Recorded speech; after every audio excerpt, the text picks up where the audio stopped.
Emotional. నీలాంటి భార్య ఉన్నందుకు నాకెంత గర్వంగా ఉందో తెలుసా? చాలా ధైర్యంగా కూడా ఉంది. భార్యకు భర్త మాత్రం అండ కాదు, భర్తకి భార్య కూడా అండే.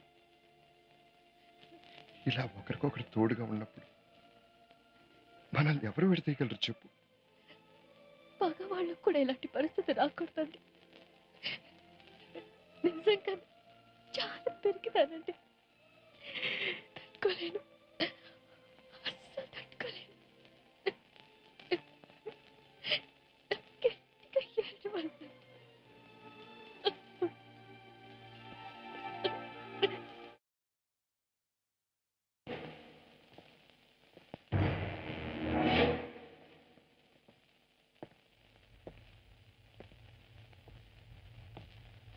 వేళాపాళా లేకుండా వచ్చినట్టున్నావు. ఆయన మనలో మనకేంటి కానీ ఏంటన్నా ఇప్పుడే వచ్చినట్టున్నావు ఏంటి? ఇన్ని రోజులు జైల్లో మొహం వచ్చిపోయింది.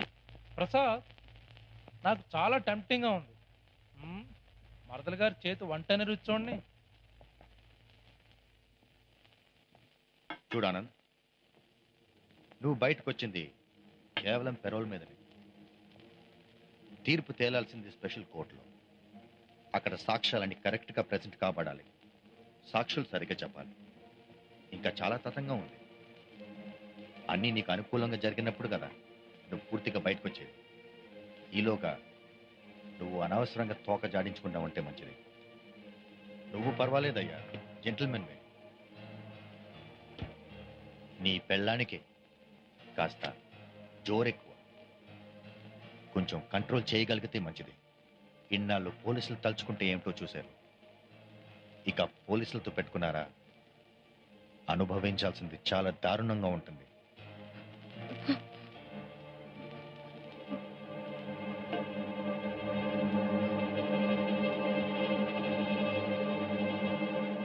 ఉప్పు కారాలు బాగానే తగిలిస్తున్నావు.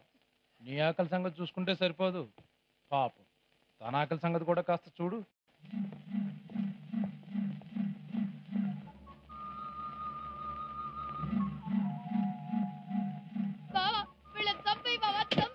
నువ్వు లేనప్పుడు అక్కడే ఉన్నారు తెలుసా?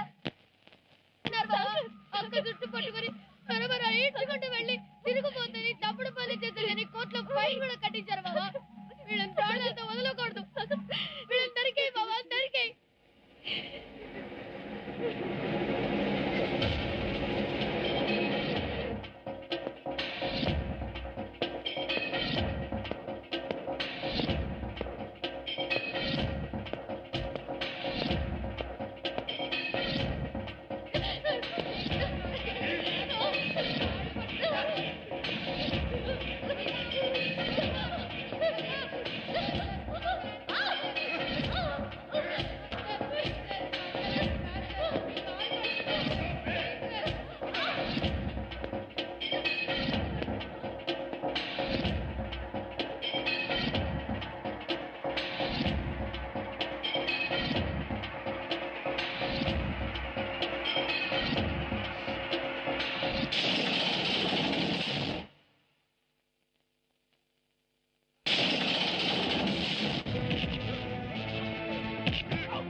ఆ రోజు ఎప్పుడూ చూడలేరనగా పట్టుకుని లాకెళ్ళారు. ఇదిగో మా ఆయన దమ్ముంటే ఇప్పుడు చేయండి రా.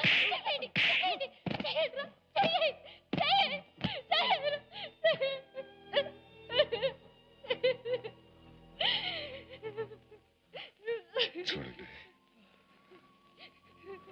హ్యాపీగా ఉన్న మా లైఫ్ని డిస్టర్బ్ చేశారు. ఊరుకోను పోగొట్టుకున్న మా లైఫ్ని మళ్ళీ పొందే వరకు ఊరుకోను. చెప్పు భాష ఎక్కడ చెప్పు చెప్పు